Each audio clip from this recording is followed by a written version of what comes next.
1 Samuel 25. Now Samuel died, and all Israel assembled and mourned for him, and they buried him at his home in Ramah. Then David moved down into the desert of Paran. A certain man of Maon, who had property there at Carmel, was very wealthy. He had 1,000 goats and 3,000 sheep, which he was shearing in Carmel. His name was Nabal, and his wife's name was Abigail. She was an intelligent and beautiful woman, but her husband was surly and mean in his dealings. He was a Calebite. While David was in the wilderness, he heard that Nabal was shearing sheep. So he sent 10 young men and said to them, "Go up to Nabal at Carmel and greet him in my name. Say to him, 'Long life to you, good health to you and your household, and good health to all that is yours. Now I hear that it is sheep shearing time. When your shepherds were with us, we did not mistreat them, and the whole time they were at Carmel nothing of theirs was missing. Ask your own servants, and they will tell you. Therefore be favorable toward my men, since we come at a festive time. Please give your servants and your son David whatever you can find for them.' When David's men arrived, they gave Nabal this message in David's name. Then they waited. Nabal answered David's servants, 'Who is this David? Who is this son of Jesse? Many servants are breaking away from their masters these days. Why should I take my bread and water and the meat I have slaughtered for my shearers and give it to men coming from who knows where?' David's men turned around and went back. When they arrived, they reported every word. David said to his men, 'Each of you strap on your sword.' So they did, and David strapped his on as well. About 400 men went up with David, while 200 stayed with the supplies. One of the servants told Abigail, Nabal's wife, 'David sent messengers from the wilderness to give our master his greetings, but he hurled insults at them. Yet these men were very good to us. They did not mistreat us, and the whole time we were out in the fields near them nothing was missing. Night and day they were a wall around us the whole time we were herding our sheep near them. Now think it over and see what you can do, because disaster is hanging over our master and his whole household. He is such a wicked man that no one can talk to him.' Abigail acted quickly. She took 200 loaves of bread, 2 skins of wine, 5 dressed sheep, 5 seahs of roasted grain, 100 cakes of raisins, and 200 cakes of pressed figs, and loaded them on donkeys. Then she told her servants, 'Go on ahead, I'll follow you.' But she did not tell her husband Nabal. As she came riding her donkey into a mountain ravine, there were David and his men descending toward her, and she met them. David had just said, 'It's been useless, all my watching over this fellow's property in the wilderness so that nothing of his was missing. He has paid me back evil for good. May God deal with David, be it ever so severely, if by morning I leave alive one male of all who belong to him.' When Abigail saw David, she quickly got off her donkey and bowed down before David with her face to the ground. She fell at his feet and said, 'Pardon your servant, my lord, and let me speak to you. Hear what your servant has to say. Please pay no attention, my lord, to that wicked man Nabal.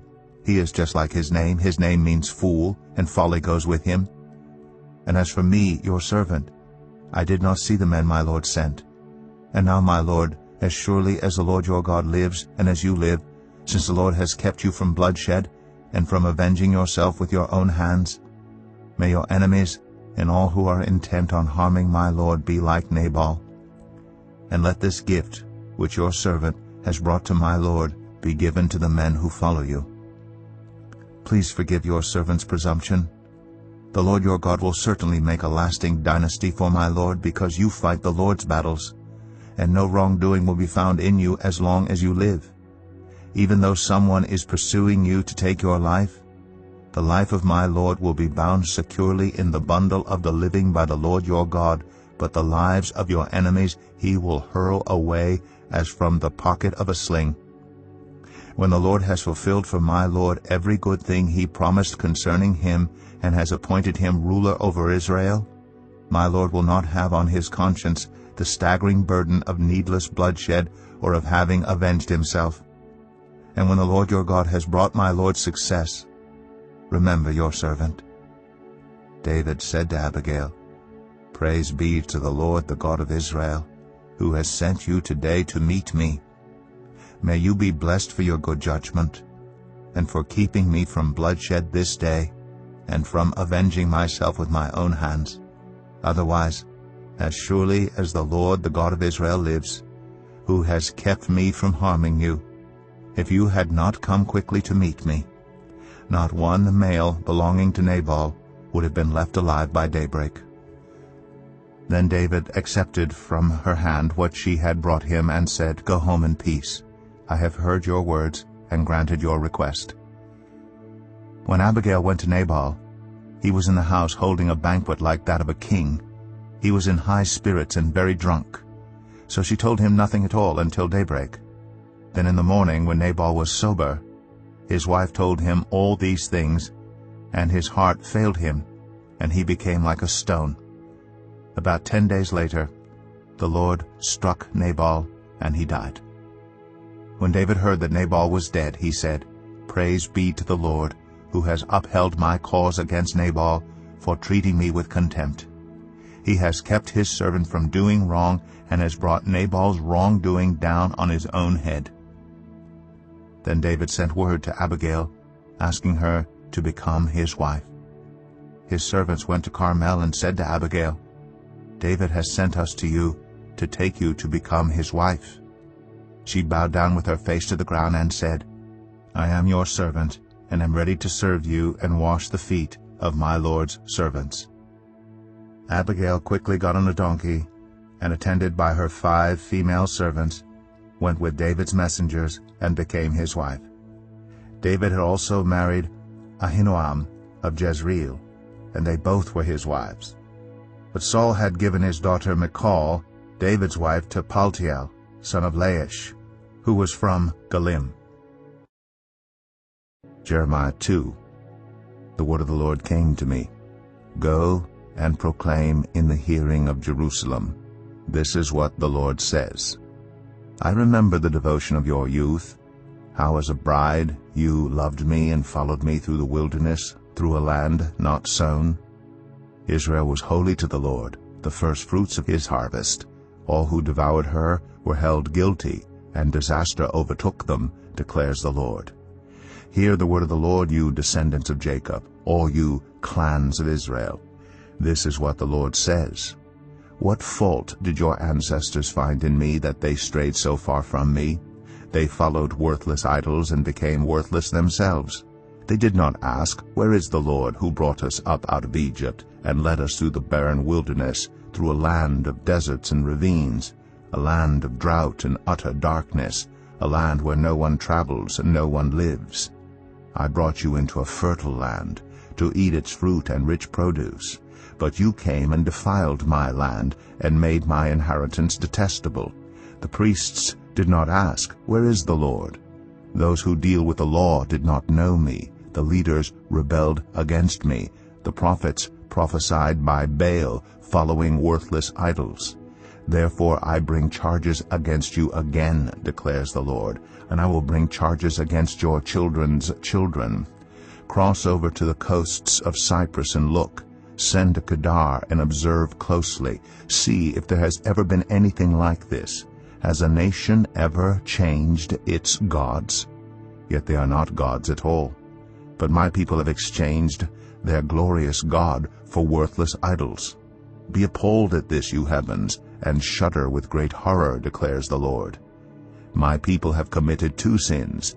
They have forsaken me, the spring of living water, and have dug their own cisterns, broken cisterns that cannot hold water. Is Israel a servant, a slave by birth? Why then has he become plunder? Lions have roared, they have growled at him. They have laid waste his land. His towns are burned and deserted. Also the men of Memphis and Tapanhes have cracked your skull. Have you not brought this on yourselves by forsaking the Lord your God when he led you in the way? Now why go to Egypt to drink water from the Nile? And why go to Assyria to drink water from the Euphrates? Your wickedness will punish you. Your backsliding will rebuke you. Consider then and realize how evil and bitter it is for you when you forsake the Lord your God and have no awe of me, declares the Lord Almighty. Long ago you broke off your yoke and tore off your bonds. You said, I will not serve you. Indeed, on every high hill and under every spreading tree you lay down as a prostitute. I had planted you like a choice vine of sound and reliable stock. How then did you turn against me into a corrupt wild vine? Although you wash yourself with soap and use an abundance of cleansing powder, the stain of your guilt is still before me, declares the sovereign Lord. How can you say, I am not defiled? I have not run after the Baals. See how you behaved in the valley. Consider what you have done. You are a swift she-camel running here and there, a wild donkey accustomed to the desert, sniffing the wind in her craving, in her heat. Who can restrain her? Any males that pursue her need not tire themselves. At mating time they will find her. Do not run until your feet are bare and your throat is dry. But you said, it's no use. I love foreign gods, and I must go after them. As a thief is disgraced when he is caught, so the people of Israel are disgraced. They, their kings, and their officials, their priests, and their prophets. They say to wood, you are my father, and to stone, you gave me birth. They have turned their backs to me, and not their faces. Yet when they are in trouble, they say, come and save us. Where then are the gods you made for yourselves? Let them come if they can save you when you are in trouble. For you, Judah, have as many gods as you have towns. Why do you bring charges against me? You have all rebelled against me, declares the Lord. In vain I punished your people. They did not respond to correction. Your sword has devoured your prophets like a ravenous lion. You of this generation, consider the word of the Lord. Have I been a desert to Israel, or a land of great darkness? Why do my people say, we are free to roam, we will come to you no more? Does a young woman forget her jewelry, a bride her wedding ornaments? Yet my people have forgotten me, days without number. How skilled you are at pursuing love! Even the worst of women can learn from your ways. On your clothes is found the life-blood of the innocent poor, though you did not catch them breaking in. Yet in spite of all this you say, I am innocent. He is not angry with me. But I will pass judgment on you because you say, I have not sinned. Why do you go about so much changing your ways? You will be disappointed by Egypt, as you were by Assyria. You will also leave that place with your hands on your head, for the Lord has rejected those you trust. You will not be helped by them. Matthew 13. That same day Jesus went out of the house and sat by the lake. Such large crowds gathered around him that he got into a boat and sat in it, while all the people stood on the shore. Then he told them many things in parables, saying, A farmer went out to sow his seed. As he was scattering the seed, some fell along the path, and the birds came and ate it up. Some fell on rocky places, where it did not have much soil. It sprang up quickly because the soil was shallow. But when the sun came up, the plants were scorched, and they withered because they had no root. Other seed fell among thorns, which grew up and choked the plants. Still other seed fell on good soil, where it produced a crop 100, 60, or 30 times what was sown. Whoever has ears, let them hear. The disciples came to him and asked, Why do you speak to the people in parables? He replied, Because the knowledge of the secrets of the kingdom of heaven has been given to you, but not to them. Whoever has will be given more, and they will have an abundance. Whoever does not have, even what they have will be taken from them. This is why I speak to them in parables. Though seeing they do not see, though hearing they do not hear or understand. In them is fulfilled the prophecy of Isaiah. You will be ever hearing but never understanding. You will be ever seeing but never perceiving. For this people's heart has become calloused. They hardly hear with their ears, and they have closed their eyes. Otherwise they might see with their eyes, hear with their ears, understand with their hearts, and turn, and I would heal them. But blessed are your eyes because they see, and your ears because they hear. For truly I tell you, many prophets and righteous people long to see what you see, but did not see it, and to hear what you hear, but did not hear it. Listen then to what the parable of the sower means. When anyone hears the message about the kingdom and does not understand it, the evil one comes and snatches away what was sown in their heart. This is the seed sown along the path. The seed falling on rocky ground refers to someone who hears the word and at once receives it with joy. But since they have no root, they last only a short time. When trouble or persecution comes because of the word, they quickly fall away. The seed falling among the thorns refers to someone who hears the word, but the worries of this life and the deceitfulness of wealth choke the word, making it unfruitful. But the seed falling on good soil refers to someone who hears the word and understands it. This is the one who produces a crop yielding 100, 60, or 30 times what was sown. Jesus told them another parable. The kingdom of heaven is like a man who sowed good seed in his field. But while everyone was sleeping, his enemy came and sowed weeds among the wheat and went away. When the wheat sprouted and formed heads, then the weeds also appeared. The owner's servants came to him and said, "Sir, didn't you sow good seed in your field? Where then did the weeds come from?" "An enemy did this," he replied. The servants asked him, "Do you want us to go and pull them up?" "No," he answered, "because while you are pulling the weeds, you may uproot the wheat with them. Let both grow together until the harvest. At that time I will tell the harvesters, 'First collect the weeds and tie them in bundles to be burned. Then gather the wheat and bring it into my barn.'" He told them another parable. The kingdom of heaven is like a mustard seed, which a man took and planted in his field. Though it is the smallest of all seeds, yet when it grows it is the largest of garden plants and becomes a tree, so that the birds come and perch in its branches. He told them still another parable. The kingdom of heaven is like yeast that a woman took and mixed into about 60 pounds of flour until it worked all through the dough. Jesus spoke all these things to the crowd in parables. He did not say anything to them without using a parable. So was fulfilled what was spoken through the prophet, "I will open my mouth in parables. I will utter things hidden since the creation of the world." Then he left the crowd and went into the house. His disciples came to him and said, "Explain to us the parable of the weeds in the field."